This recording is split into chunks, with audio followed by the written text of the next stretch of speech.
Fala galerinha, boa tarde, bom dia, boa noite, dependendo da hora que você esteja vendo esta videoaula, beleza? Meu nome é Rafael, eu sou professor de Geografia do Colégio Força Máxima, tá? Talvez alguns de vocês não me conheçam, afinal de contas eu não dou aula para todas as turmas de sexto ano, somente algumas. Trabalho já no colégio há bastante tempo, já peguei outras turmas de sexto ano em outros momentos. E eu tenho certeza que a gente aqui nessas videoaulas a gente vai conseguir, né, dar continuidade ao nosso ano, ao nosso conteúdo. Eu preciso falar algumas coisas antes da gente começar essa videoaula. A primeira delas é que eu vou precisar da ajuda de vocês. Por quê? Porque nós, né, eu não estou num ambiente, né, como vocês podem observar, tem meu violão aqui atrás, ó, meu computador, estou no meu quarto. Né? Então eu não estou num ambiente que é o melhor possível para fazer uma gravação de videoaula, né? Eu não tenho um quadro, né? Eu não tenho uma iluminação tão boa, eu não tenho uma gravação tão boa, afinal de contas eu estou gravando, né, com o meu próprio celular, e foi o melhor fundo que eu consegui encontrar para essa nossa videoaula, foi essa parte, né? E por isso, como é que vão ser feitas essas nossas aulas? Vocês, no momento em que a aula começar, vocês vão pegar a apostila de vocês e a gente vai acompanhar as imagens pela apostila. Eu vou dizer para vocês, olha, acompanha comigo na página tal. Aí você vai abrir lá na página que eu falei e vai acompanhar aquilo que eu tô falando. Não adianta você tentar fazer isso tudo sem olhar a sua apostila, sem estar com a sua apostila do lado.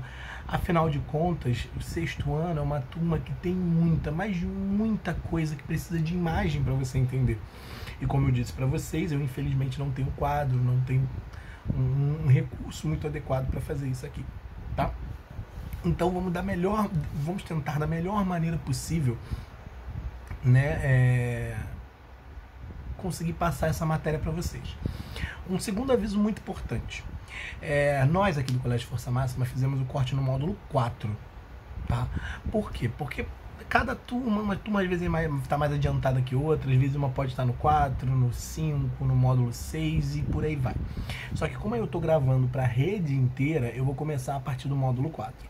Ah, professor, mas a minha professora, mas o meu professor parou no módulo 5, então eu não preciso assistir essa aula? Cara, assiste. Sabe, assiste porque não vai te atrapalhar. É uma aula a mais que você vai ter sobre esse assunto. É uma aula além do que você já teve, né? Então, vai poder, você vai ter um reforço da matéria que você já teve, né? A gente só está fazendo esse corte até no módulo 4 porque é o que a maior parte da rede parou. A maior parte dos professores, né, parou no módulo 4, tá bom? E mais um último aviso, um terceiro aviso, é que esse vídeo ele não é editado, tá? Esse vídeo ele é gravado num bloco inteiro. Eu não tenho um programa de edição na minha casa para que eu possa fazer essa edição. Logo, né, podem ocorrer alguns erros de eu falar e talvez me atropele às vezes, a gente para, a gente volta e continua desse jeito, tá bom? Então não vai haver corte de gravação, vai ser tudo diretão, beleza? Dito isto, show?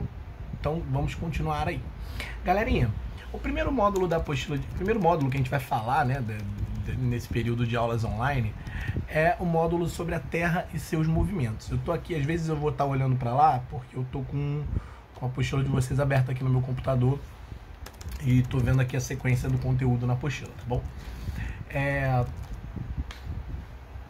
Quando a gente fala de planeta Terra, né, quando a gente fala da vida no planeta, a gente sabe que ele está em movimento, né? E quando que nós aqui da Terra conseguimos perceber que a Terra de fato se movimentava? Alguns fatores foram se tornando curiosos, né? Lá no passado, os primeiros seres humanos começaram a reparar que a troca dos dias pelas noites se dava a partir de algum movimento. Afinal de contas, o Sol ficava em diferentes regiões, né, do céu ao longo do dia. Né? O Sol ia mudando de posição. Até então acreditava-se que quem se movimentava era o Sol, né?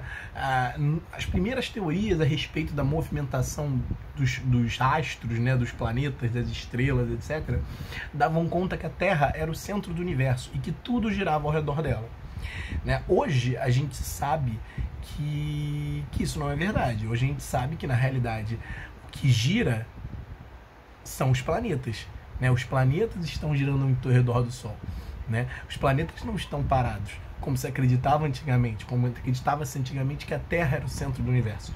Hoje isso não acontece. Bom, a partir da evolução dos métodos científicos, tecnológicos, a gente foi descobrindo novas formas, né, de se estudar esses movimentos que a Terra faz. Existem vários, tá? Existem dezenas de movimentos que a Terra vai fazer, movimentos mais intensos, mais fortes, mais fracos, mais rápidos, mais lentos. Só que pra gente, né, pra vocês aqui do sexto ano, somente 2 movimentos são interessantes, tá? O primeiro deles é um movimento de rotação, tá bom? O movimento de rotação do nosso planeta, ele consiste no giro em torno de seu próprio eixo, tá? Quando o nosso planeta ele vai fazer um giro completo, 360 graus em torno do próprio eixo. Esse movimento vai durar aproximadamente 24 horas. Por que eu digo aproximadamente? Porque na realidade ele leva 23 horas, 56 minutos e 4 segundos. Né? Então o nosso dia dura um pouquinho a menos do que a gente está acostumado, né? Mas por uma questão prática, né, esse valor foi arredondado para 24 horas. O que ocorre? Esse movimento de rotação ele é responsável pela troca dos dias e noites. Como eu disse, o Sol está parado, o Sol não se movimenta, né? Se o Sol não se movimenta, como que vai ocorrer essa alteração, né, como que vai ocorrer essa alteração, essa troca entre o dia e a noite, né? A partir da rotação da Terra. Conforme a Terra gira, diferentes áreas do planeta vão ser iluminadas pela luz solar, tá bom? Então, o fato também da Terra estar inclinada, estar num eixo inclinado, também vai fazer com que essa exposição solar, né, o lado que está sendo exposto para a luz solar, ele vai receber diferentes níveis de radiação solar dependendo da posição, né, que a nossa referência esteja, né? Ou seja, as pessoas que vivem próximo da linha do Equador vão ter uma maior exposição solar, vão ser as áreas mais quentes do planeta. E as pessoas que vivem próximas dos polos vão ser as pessoas que vão ter as menores temperaturas do planeta. Por quê? Porque são áreas, né, as áreas próximas dos polos são áreas que praticamente não se tem luz solar, porque são aquelas áreas mais extremas do nosso planeta. Tudo bem? Beleza até aí? Essa questão dos dias e noites, né, era muito curioso, porque como no passado acreditava-se que o Sol é que se movimentava, esse efeito da troca de dias e noites, e esse movimento que o Sol fazia pelo céu, ficou conhecido como movimento aparente do Sol, né? Porque quando a gente está na praia, por exemplo, a gente vai vendo literalmente o Sol se movimentar, né, pelo céu. Na nossa concepção parece que o Sol está se movimentando.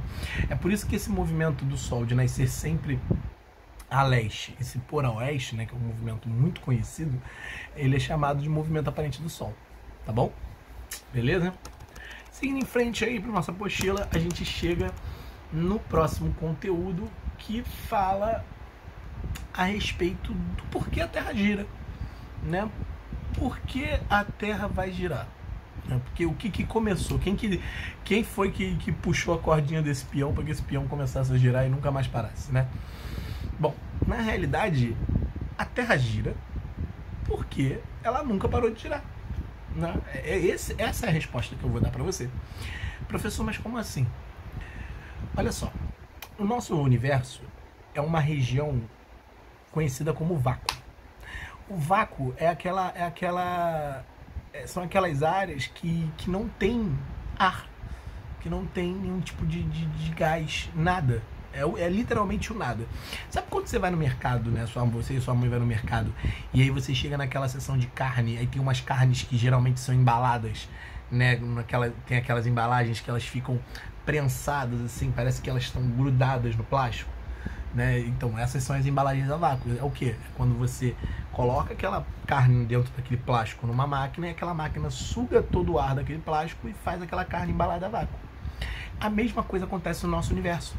O nosso universo não tem ar, é como se fosse uma embalagem dessa. E é como se nós, do planeta Terra, fôssemos esse pedaço de carne que está dentro dessa embalagem a vácuo. Professor, mas como que, se no universo não tem oxigênio, não tem a atmosfera, não tem nada, como é que nós conseguimos sobreviver? Como é que a gente respira? De onde vem o ar que a gente respira? Então, o ar que nós respiramos, ele está preso na nossa atmosfera. Ao redor do nosso planeta tem uma camada, né, de gases que impedem que o oxigênio que está aqui dentro saia. Então a gente está protegido desse ambiente de vácuo. Agora, uma coisa muito interessante sobre o vácuo, vocês vão aprender bem mais à frente, lá no 9º ano, quando vocês estiverem em física, as leis de Newton, né? Rapidamente, né, só vou conseguir explicar isso para vocês. Existe uma das leis de Newton, que um corpo em movimento tende a ficar em movimento. Ou seja, se eu pegar um ambiente que não tenha nenhum obstáculo, que não tenha nem mesmo o ar como obstáculo, porque o ar é um obstáculo, né? Se você faz um aviãozinho de papel e você joga ele, vai chegar um momento que ele vai cair. Por quê? Porque o ar vai parando ele, vai servindo como um atrito para impedir que aquele aviãozinho siga seu curso. Tudo bem? Então, quando a gente está falando de universo, não tem nenhum ar. Então, se eu jogar um aviãozinho de papel no universo, ele vai vagar para sempre. Ele nunca vai parar até que ele encontre um obstáculo. Ele vai bater no meteoro, vai bater no planeta, aí sim. Mas se ele não encontrar nenhum obstáculo, ele vai seguir eternamente. Porque esse é o princípio, né, da física, que um corpo em movimento tende a continuar em movimento, a menos que apareça um obstáculo para impedi-lo, né? Então, se eu não tenho obstáculo, se eu não tenho ar como um próprio obstáculo, esse objeto vai continuar se movimentando. E é o que acontece com o planeta Terra. Na formação da Terra, várias explosões de gases, vários choques de meteoritos no nosso planeta, né? As forças mesmo, né, geradas pelo movimento tectônico da Terra, né, pelo movimento geológico que a Terra fazia na formação do planeta, esses movimentos fizeram a Terra começar a girar. E por que ela nunca parou? Porque nunca teve nada que colidisse com a Terra para fazer ela parar, né? Professor, mas e se a Terra parasse? O que ia acontecer? Então, amigos, se a Terra parasse, provavelmente a humanidade não existiria mais. Por quê? Porque uma área do planeta ia ficar sempre exposta ao Sol e outra área ia ficar sempre exposta à escuridão. A área que ficasse exposta ao Sol seria extremamente quente, não daria para viver ali. E a área que ficasse no lado oposto, que não fosse iluminada pelo Sol, seria extremamente fria, também não daria para viver ali, tá? Então, eu tô tentando aqui no vídeo adivinhar algumas curiosidades que vocês sempre têm, né? Nas aulas que eu dou de 6º ano, são as curiosidades que mais aparecem, né? E essa é uma delas. Se a Terra parasse, né? Muitos filmes de ficção científica colocam aí como até o dia que a Terra parou, né? Mas não, né? Não há, antes que vocês já se perguntem isso, não há essa possibilidade. Antes da Terra parar, para que a Terra parasse, teria que ser um evento astronômico sem precedentes na história da humanidade. Assim. Então, é algo, podemos dizer hoje que é algo impossível, tá bom? Bom, seguindo aí o conceito da apostila de vocês, né? Eu já falei para vocês por que a Terra gira. A Terra gira simplesmente porque ela nunca parou de girar, porque um dia ela começou a girar e não teve nada que fez ela parar, né? O próximo tópico fala sobre a questão do Sol, né? Do movimento que o Sol, desse movimento aparente do Sol que eu falei para vocês, né? Quando a gente está na praia, que a gente vê o Sol, né, se movimentando ao longo do dia, a gente fica, caramba, mas se o Sol não se mexe, por que eu tô vendo ele? Mais cedo ele estava ali, agora ele está aqui. Isso é o que a gente chama de movimento aparente do Sol, né?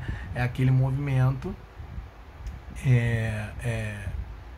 que a Terra faz, o giro da Terra dá essa impressão pra gente de que o Sol está se mexendo, mas na realidade não, tá? O Sol sempre vai nascer a leste e vai se pôr a oeste, sempre. É uma das maneiras mais antigas de se orientar, inclusive, antes mesmo de existir a bússola, né? Antes mesmo, quando as primeiras rodas dos ventos foram sendo desenhadas, já se tinha esse conceito que o Sol nascia a leste e ia se pôr a oeste. Então isso é uma regra, nunca vai mudar, nunca é impossível alterar, tá bom? Beleza? E agora a apostila de vocês fala sobre a Lua, né? Que na realidade ele está falando da Terra e seus movimentos, mas tem um pequeno tópico ali falando da Lua, né? O que acontece? A Lua, ela é um satélite natural que a Terra possui, é um satélite que tem como principal objetivo iluminar o nosso planeta à noite, iluminar as partes do planeta que ficam opostas à luz do Sol, porque se a Lua não existisse, no momento em que a parte que a gente vive do planeta estivesse para o lado oposto do Sol, ia se criar um ambiente de escuridão total. Você não ia conseguir ver um palmo na frente do seu nariz. Então, o que impede que isso aconteça, o que impede que esse movimento de escuridão seja absurdamente seja uma escuridão total, é a Lua, né? O que a Lua faz? A superfície lunar tem uma série de rochas que tem algumas propriedades, e uma delas é refletir muito bem a luz do Sol. Então essa iluminação solar, que pra gente, né, fica escondida durante a noite, porque a gente está do outro lado do planeta, né, do lado que não está sendo iluminado, o Sol manda raios solares para a Lua e a Lua reflete essa luz aqui pra gente, tá bom? O que acontece? Esse movimento, a Lua, né, por ser um satélite natural da Terra, ela está literalmente presa ao nosso planeta, ela sempre está circulando em volta, ela também vai se movimentar, tudo bem? Ela também vai ter seus movimentos. O mais famoso deles é o movimento de revolução, que vai durar 28 dias, são chamados ciclos da Lua, tá? Esse movimento ele está associado às marés, né? Ele está associado inclusive ao movimento dos oceanos. Então o movimento da Lua ele é diretamente conectado com o planeta Terra, tá? E na página 109 da apostila de vocês, se vocês olharem aí e acompanharem rapidamente, abre aí, vou esperar você, página 109. Você vai ver ali, bem no cantinho inferior da página, um mapinha, né, um diagramazinho mostrando as fases da Lua. A primeira é a Lua nova, que é aquela Lua que praticamente não aparece, está toda encoberta de sombras. A segunda é a Lua crescente, aquela que aparece metadinha dela, né? A terceira é a Lua cheia, né, que é aquela Lua bonitona. E a quarta é a Lua minguante, que é aquela que tem aquela Lua clássica, assim, que o pessoal usa nos filmes, né, que é só aquela meia luazinha, tá bom? Esse movimento, como eu falei, né, que é o movimento da Lua em torno dela mesma e em torno do eixo da Terra. O movimento de revolução é um movimento composto de dois outros movimentos, né? Ou seja, é um movimento composto. É a Lua girando em torno de si mesmo e a Lua girando em torno da Terra, tá bom? Esses dois movimentos dão o nome de revolução, tá? Beleza? Seguindo em frente aí, né, no conteúdo de vocês, a gente vai estar falando do movimento de translação. O movimento de translação, ele é o movimento que a Terra vai fazer em torno do Sol, né? Até aí, vocês já ouviram falar disso. É um movimento que vai durar aproximadamente 365 dias. Por que eu digo aproximadamente? Porque na realidade, na realidade, agora uma coisa que talvez vocês não saibam. O movimento de translação que a Terra faz, ele dura 365 dias e 6 horas, tá? Então, quer dizer, professor, que quando a gente comemora o Ano Novo à meia-noite do dia 31, a gente está comemorando errado? Estamos. Na realidade, o Ano Novo só começa às 6 horas da manhã do dia 1º, quando a Terra termina de completar a volta em torno do Sol, né? Mas por que a gente comemora meia-noite? Por uma questão cultural, né? Ao longo dos anos, todo mundo vai comemorando meia-noite, tal, e também porque comemorar 6 horas da manhã não é, né? Não seria tão bacana, né? E aí, para arredondar isso, o que foi feito? Bom, não tem como eu criar um dia só com 6 horas, né? Se eu não eliminasse essas 6 horas, o meu calendário não ia bater, não ia fechar. Então, o que acontece? Essas 6 horas, elas são esquecidas durante 3 anos. Então, vamos lá. No ano de 2016, 17, 18, 19, eu ignorei essas 6 horas, tá? Então, você ignora essas 6 horas ao longo de 4 anos, ao longo de 3 anos. No 4º ano, você tem 6 mais 6, 12, mais 6, 18, mais 6, 24, que dá o quê? Um dia, né? Então, quando você ignora essas 6 horas por 3 anos, quando chega no 4º ano, você acrescenta um dia a mais no ano, que entra onde? Em fevereiro, né? Então, a cada 4 anos, nós temos um dia a mais, né? Nós temos 366 dias, né?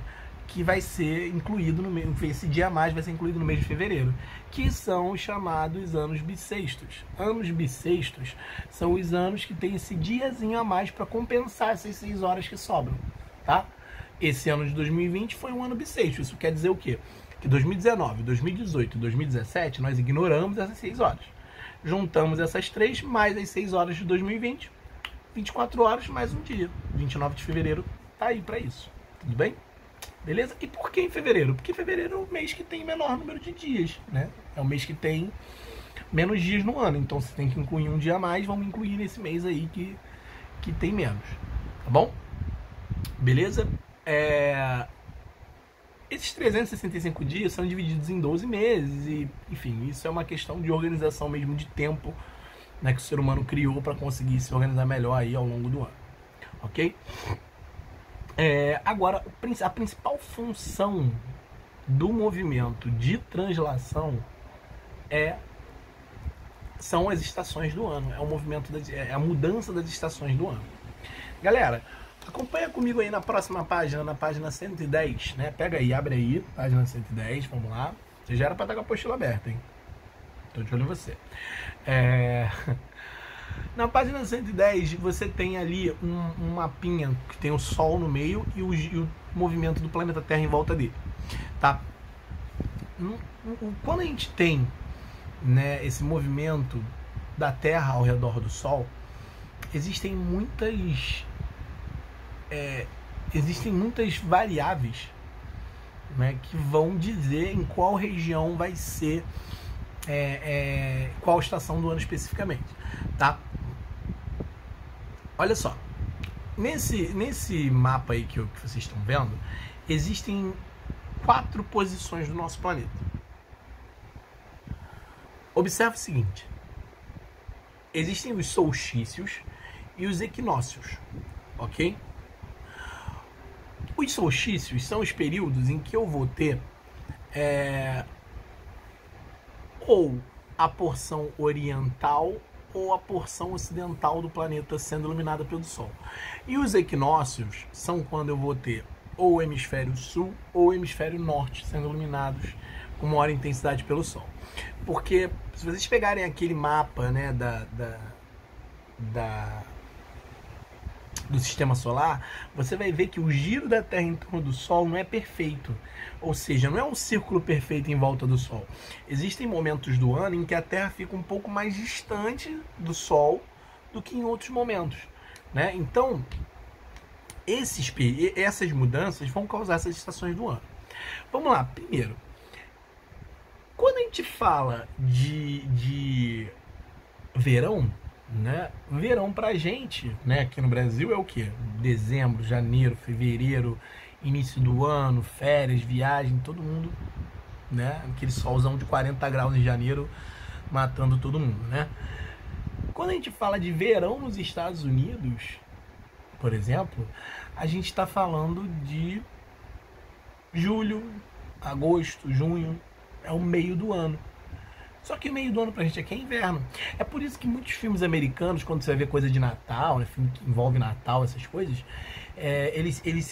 o Natal, o ano novo deles é com neve, porque enquanto a gente está no verão aqui, eles estão no inverno lá. Então as estações dos hemisférios são opostas. Se aqui for verão, no hemisfério norte, será inverno. Se aqui for outono, no hemisfério norte, será primavera. Então as estações são opostas entre os hemisférios, tá? Então aqui, pra gente no Brasil, tá? Pra gente no Brasil, o solstício de verão começa no dia 22 de dezembro, ou seja, é quando o verão começa de fato, né? Dia 21 de março, né, que foi agora há pouco, é quando o verão termina e começa o equinócio de outono, né? Dia 22 de junho é quando começa o solstício de inverno, ou seja, é quando o nosso planeta, o nosso continente, né, ele vai estar naquela parte do sistema solar que fica um pouco mais distante do Sol, por isso aqui vai estar mais frio, tá? Esse é o solstício de inverno. E por último, no dia 23 de setembro começa o equinócio da primavera, que é o período, né, quando a nossa primavera já começa a esquentar e ir em direção, né, ao verão. Okay? Se vocês olharem nesse mapa, nesse diagrama que está na apostila de vocês vão ver que no período de solstício de inverno, o planeta está mais afastado do Sol do que no solstício de verão, tá bom? E por isso, né, durante o inverno, a gente tem uma temperatura mais baixa. Agora, essas datas que estão aqui embaixo é do hemisfério sul, tá? No hemisfério norte, essas datas são invertidas. Beleza? Tudo bem até aí, gente? Beleza?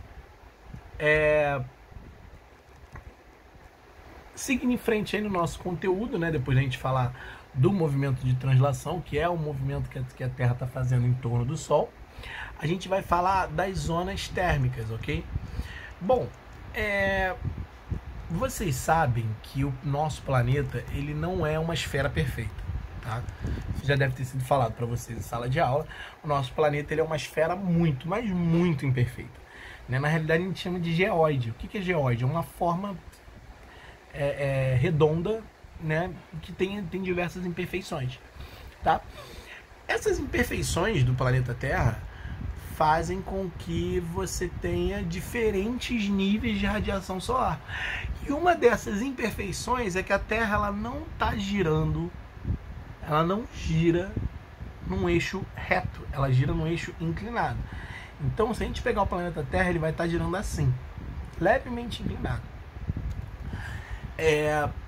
Por conta dessa circunferência do planeta, existem algumas áreas que vão ser mais e áreas que vão ser menos iluminadas pelo Sol, né? Então, se a gente for pensar, qual é a área que está sempre sendo iluminada pelo Sol? Linha do Equador. É aquela área central do planeta, tá? É aquela área que fica na região central, tá ali na página de vocês, ali 112, você tem essa área vermelha chamada de zona tropical. É a área que vai ter as maiores temperaturas do planeta, porque tá o tempo inteiro, constantemente tendo radiação solar direta sobre essa região. Acima, nessas regiões laranja, né, a zona temperada do sul e a zona temperada do norte, tá? São as áreas que ficam ali já em regiões que tem menos radiação solar, tá? São aquelas regiões que, como ficam já na curvatura da Terra, do planeta, eles vão estar pegando uma radiação solar de maneira mais leve, de maneira indireta. Então, por isso que essas regiões são mais frias. É por isso que, por exemplo, no Brasil, dificilmente você vai ter uma região com neve, porque a neve demanda uma temperatura muito, muito baixa. E essa temperatura baixa, ela só vai ser atingida nos estados do sul do Brasil, que são os estados que estão nessa zona temperada. Tudo bem? Então, esses lugares são lugares mais frios, são áreas que têm uma temperatura muito mais baixa. Você vê ali que estão nesse grupo ali os países europeus, a maior parte da Ásia, os Estados Unidos, uma parte da Oceania e uma pequena parte da América do Sul, tá bom? Então, essas regiões são áreas com temperaturas um pouco mais baixas. E por último, a gente vê essas áreas em azul, né, que estão aí no nosso mapa, são as zonas polares glaciais árticas e as zonas polares antárticas, tá? A zona polar ártica fica no norte e a zona polar antártica fica no sul, tá? Essas são as regiões onde praticamente não existe radiação solar, praticamente não tem incidência de raios solares nessa área. São as regiões que inclusive, por exemplo, na zona polar antártica, né, do sul, se eu não me engano, são só 4 ou 5 horas de luz solar por dia. Isso quer dizer que o dia deles dura 4 ou 5 horas. Então, tipo assim, amanhece 8 horas da manhã, quando dá meio-dia, 1 hora, já começa a anoitecer. Por que isso acontece? Porque, como é o ponto extremo do planeta, radiação solar quase não acontece. E por ser a área inclinada, né, por ser uma área... pelo fato da Terra girar num eixo inclinado, né, é uma área que vai ter, né, essas regiões vão ter uma radiação solar muito pequena e o eixo inclinado vai ajudar, vai piorar, né, vai fazer com que se torne mais difícil ainda a chegada desses raios solares nessas regiões aí polares, tá bom? Nessas regiões não existe, é muito difícil, né, que haja algum tipo de vida humana, de moradia, de estadia, né? São áreas em que você, pela baixa temperatura e pela falta de exposição solar, são áreas em que você é impossível o ser humano sobreviver ali. Vão ter pequenas tribos, pequenos grupos, pequenas aldeias que talvez vivam ali no extremo norte do Canadá, que já é uma zona polar, bases científicas, países que vão construir várias bases científicas para poder pesquisar mesmo, né, sobre o gelo, sobre a questão das áreas polares e tudo mais. E também essas áreas, elas não pertencem, né? Boa parte desse polo norte ou do polo sul não tem um país que comanda, não tem um presidente nem nada do tipo. São áreas de uso comum da humanidade, então qualquer país pode chegar e estar lá explorando essa região. Tudo bem? Galerinha, a gente chegou ao fim aí da nossa explicação no módulo 4, tá? Eu espero que tenha sido algo positivo para vocês. Eu sei que não é a mesma coisa que uma sala de aula, tá? Eu sei que eu preferia 1 milhão de vezes estar lá presencialmente com meus alunos. Sei que vocês também preferiam estar com o professor de vocês, mas, né, uma situação excepcional. Eu espero ter ajudado de alguma forma, tá? Não se esqueçam que vocês têm o chat ao vivo, né, para poder conversar com o professor da disciplina. Então façam os exercícios. Os professores vão estar nesse chat ao vivo com vocês. Vai sair para vocês um dia certinho lá que vocês têm que entrar. Eles vão estar com vocês resolvendo esses exercícios. E aí, com a resolução desses exercícios, vocês conseguem ter um melhor aprendizado da matéria.